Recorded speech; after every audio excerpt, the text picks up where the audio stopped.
Simple present tense translation, positive and negative sentence. Positive sentence মানে হ্যাঁ বাচক, negative sentence মানে না বাচক। শুধু নেগেটিভ সেন্টেন্সে নাটা যোগ থাকবে, তাহলেই সেটা হয়ে যাবে নেগেটিভ সেন্টেন্স। এবং যে ট্রান্সলেশনগুলো করতে চলেছি সেটা সিম্পল প্রেজেন্ট টেন্সের ওপর আছে। সিম্পল প্রেজেন্ট টেন্সের দুটো স্ট্রাকচার হয়, একটা সাবজেক্ট বসে, V1 বসে, অবজেক্ট বসে, এই একটা স্ট্রাকচার। এটা হওয়া মানে করার স্ট্রাকচার, মানে ডু ভার্বের স্ট্রাকচার। আর একটা স্ট্রাকচারে সাবজেক্ট হয় প্লাস বি ভার্ব হয় প্লাস অবজেক্ট হয়, এটা হওয়ার ক্ষেত্রে স্ট্রাকচার। তো দুটোর ওপর ট্রান্সলেশন থাকতে পারে, এখন কি আছে আমার জানা নাই। তো এই দুটো স্ট্রাকচার ভালো করে শুনে নাও, সাবজেক্ট V1 অবজেক্ট আর একটা subject be verb object. V1 বলতে সাবজেক্ট যদি থার্ড পার্সন সিঙ্গুলার নাম্বার হয়, ভার্বের শেষে এস বা এস যোগ হবে। আর এখানে প্রেজেন্ট টেন্সে তিনটে বি ভার্ব আছে, অ্যাম, ইজ, আর। এই হচ্ছে মেন ফান্ডা। বাকি জলের মতো সোজা উড়িয়ে দিচ্ছি, দেখে নাও। খাতা পেন নিয়ে রেডি হয়ে যাও, প্র্যাকটিস করছি। দেখো, নাম্বার 1, সে আমাকে ঘৃণা করে। সে সাবজেক্ট, আমাকে অবজেক্ট, ঘৃণা করে ভার্ব। ঠিক আছে তো? তাহলে সে মানে কি, সিও করতে পারো তুমি আর হিও করতে পারো, তোমার ব্যাপার, তুমি যেটা করবে। ঘৃণা করে মানে কি, ঘৃণা করে ইংরেজি হেট, HAT, হেট। আমাকে মানে মি। স্টপ, থামো। তুমি ভাবলে হয়ে গেছে, কিন্তু তুমি যখনই এটা করে ফেলবে তখনই এটা স্যার ঘ্যাচাত করে কেটে দেবে। কেন?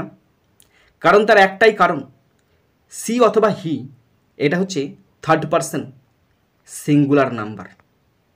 তাহলে যখন subject third person singular number হবে প্রেজেন্ট টেন্সের ক্ষেত্রে, তখন মেন ভার্বের সাথে এস বাই এস যোগ হবে।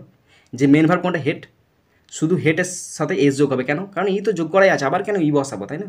তাহলে হি অথবা সি হেটস মি, সে আমাকে ঘৃণা করে। বুঝে নিছো? এবার নেগেটিভ সেন্টেন্সটা বিশাল সোজা হবে।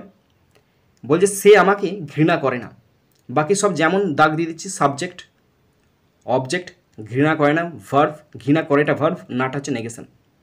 তাহলে সে, সি অথবা হি, যেটা খুশি তুমি লিখবে। তারপরে এখানে বসিয়েছিলাম হেডস, HATES, হেডস বসিয়েছিলাম, আর মি বসিয়েছিলাম। এবার না, এই যে না, এই না কখনো একা বসতে পারে না। না বিশাল লাজুকে, আমার মতো তোমার মতো সবার মতো লাজুকে হচ্ছে না। সে কাউকে না নিয়ে বসে না। এবার দেখো হেডটা কী ভার্ব, হেডটা হচ্ছে ডু ভার্ব। হেডটা ডু ভার্ব। ডু ভার্ব কেন? ঘৃণা করা, একটা কাজ করা বোঝাচ্ছে, তাই এটা ডু ভার্ব হয়ে গেল। এবার হেডসটা কোথা থেকে এসছে? হেডসটা যে ডাজযুক্ত, ডাজযুক্ত হেড মানে হচ্ছে হেডস। ডাজটা কেন বসছে? ডাজটা তো ডু ভার্ব, আর ডাজযুক্ত হেডস মানে হচ্ছে হেড, ডাজযুক্ত হেড মানে হচ্ছে হেডস। ডাজটা কেন? ডাজটা হেডটা ডু ভার্ব, তাই এখানে ডাজটা বসছে। এবার সি অথবা হি আছে মানে সিঙ্গুলার নাম্বার আছে, তাই এখানে ডাজ বসেছে, তাই তো?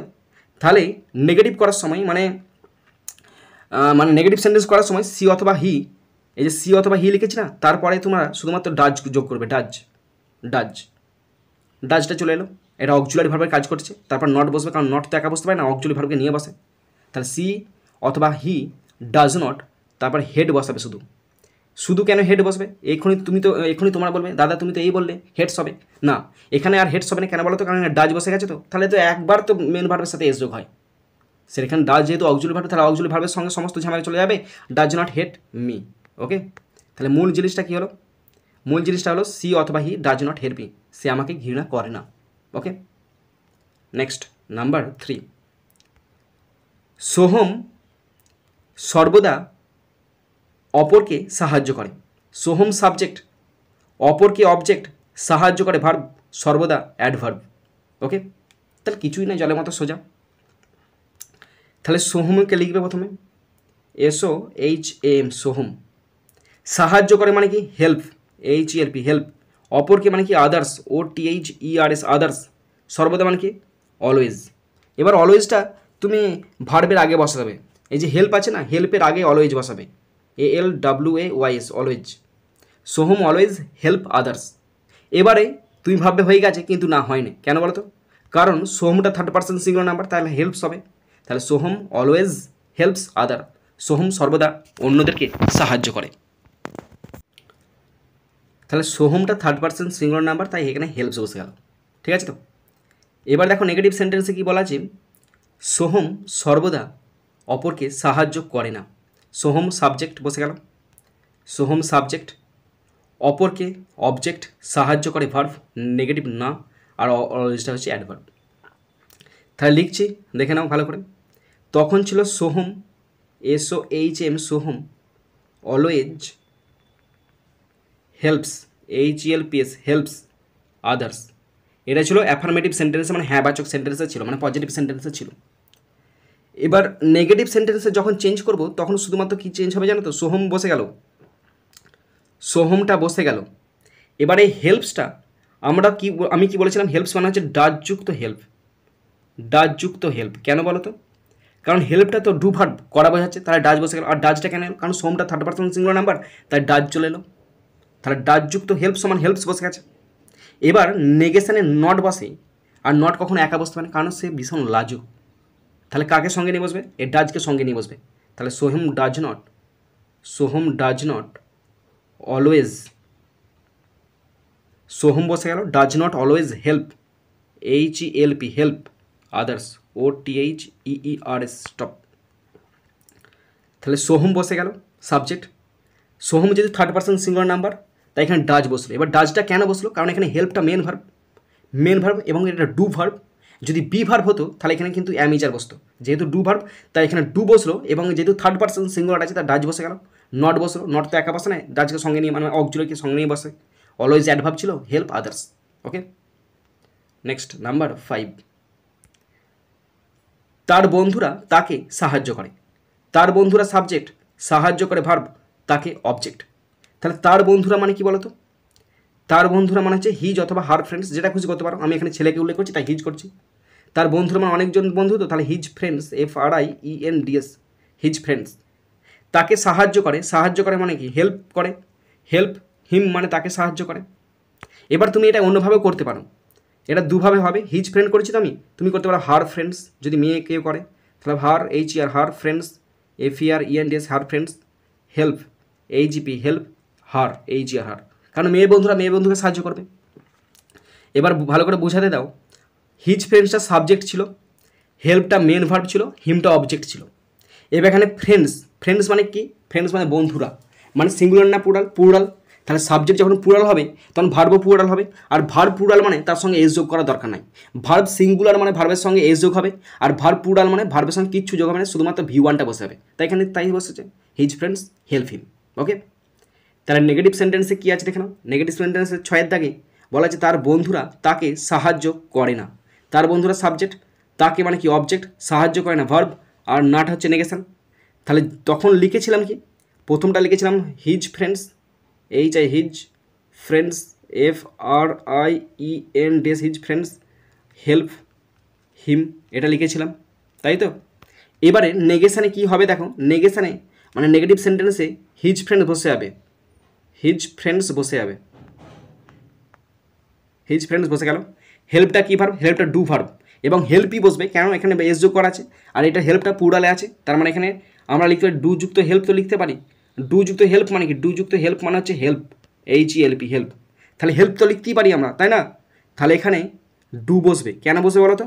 কারণ ফ্রেন্ডসটা প্লুরালে আছে, তাই ডুটা এখানে প্লুরাল ভার্ব। তারপরে ডু এর পর নট বসবে, কারণ নট তো একা বসে না, অক্সিলারিকে সঙ্গে নিয়ে বসে। তাহলে হিজ ফ্রেন্ডস ডু নট, তারপরে হেল্প যেমন আছে তেমন বসাবে, আর হিম তো অবজেক্ট বসে গেল, হিম স্টপ। দেখো বুঝতে পারলে না বোঝাতে পারলাম কি পারলাম না?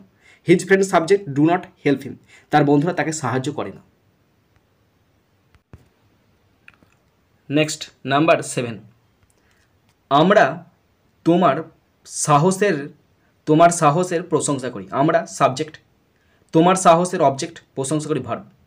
তাহলে আমরা প্রশংসা করি, আমরা মানে কি? উই প্লুরাল, প্রশংসা করি মানে কি? অ্যাডমায়ার, উই অ্যাডমায়ার তোমার সাহসের, ইয়োর কারেজ করতে পারো তোমরা, সাহস courage, COURAGE stop. We subject, অ্যাডমায়ারটা ভার্ব, উইটা প্লুরালে আছে, অ্যাডমায়ারটা প্লুরালে আছে, আর ইয়োর কারেজটা অবজেক্ট, তার মানে কিছু নেই, যার মতো সোজা, তাই না? আর অ্যাডমায়ারটা যদি আমি অ্যাডমায়ার ঠিক আছে তো, উই অ্যাডমায়ার ইয়োর কারেজ, আমরা তোমার সাহসের প্রশংসা করি, এটা পজিটিভ সেন্টেন্স। নেগেটিভ সেন্টেন্সে কী হবে তাহলে? নেগেটিভ সেন্টেন্সে চলে এসেছি 8 দাগে। নেগেটিভ সেন্টেন্স, আমরা তোমার সাহসের প্রশংসা করি না। আমরা সাবজেক্ট, তোমার সাহসের অবজেক্ট, প্রশংসা করি ভার্ব, নেগেশন না। তাহলে আমরা সাহসের প্রশংসা করি, তখন কি লিখেছিলাম? We admire your courage, COURAGE stop. এবার নেগেশানে কী হবে জানো তো, এই যে অ্যাডমায়ারটা এটা মেন ভার্ব, যেহেতু উই প্লুরালে আছে তাহলে এটাও প্লুরালে আছে, তার মানে কি অ্যাডমায়ারটা ডু ভার্ব, প্রশংসা ডু ভার্ব। ডু ভার্ব মানে কি ডু যুক্ত অ্যাডমায়ার তো আমরা লিখতেই পারি, ডু যুক্ত অ্যাডমায়ার তো লিখতেই পারি, তাই না? তাহলে ডু যুক্ত অ্যাডমায়ার মানে কি, তাহলে অ্যাডমায়ারই বসবে, তাহলে উই বসবে, তাহলে ডুটা যেহেতু প্লুরাল, তাহলে উইটা যেহেতু প্লুরাল তাই ডুটাও প্লুরাল হবে, তাহলে ডু এর প্লুরাল হচ্ছে do. We do not admire, ADMIRE, we do not admire your courage, COURAGE, stop. We do not admire your courage, আমরা তোমার সাহসের প্রশংসা করি না। ওকে, ডুটা কেন বসলো, কারণ উইটা প্লুরাল আছে তাই ডুটা প্লুরাল, আর ডুটা কেন এসছে, অ্যাডমায়ারটা ডু ভার্ব তাই এখানে ডুটা চলে এসছে। লাস্ট তোমার জন্য দুটো হোমওয়ার্ক দিচ্ছি। আমি সকালে বাংলা পড়ি, এটা তোমরা হোমওয়ার্ক করবে, ভালো করে প্র্যাকটিস করবে, কমেন্ট বক্সে কমেন্ট করে জানাবে। লাস্ট নাম্বার 10, আমি সকালে বাংলা পড়ি না, এটাও তোমরা হোমওয়ার্ক করবে, কিছুই নয় জলের মতো সোজা, চেষ্টা করলেই পারবে। বন্ধুরা, আমি অনলাইনে ফ্রি কোচিং করিয়ে থাকি ক্লাস 5 থেকে 10 পর্যন্ত ছাত্রছাত্রীদের, গ্রামার শেখাই, ইংলিশ শেখাই এবং টেক্সট পড়ে থাকি, রাইটিং শিখিয়ে থাকি। যদি তোমরা অনলাইনে স্পেশাল কোচিং করে থাকো অবশ্যই এই ফোন নাম্বারে ফোন করতে পারো। আমি অনলাইনে স্পেশাল কোচিং দিয়ে থাকি, বেসিক টু অ্যাডভান্স লেভেলে গ্রামার শেখাই, রাইটিং শেখাই এবং টেক্সট পড়ে থাকি। তোমরা অবশ্যই এই ফোন নাম্বারে ফোন করে পুরো ব্যাপারটা ভালো করে বুঝে নেবে।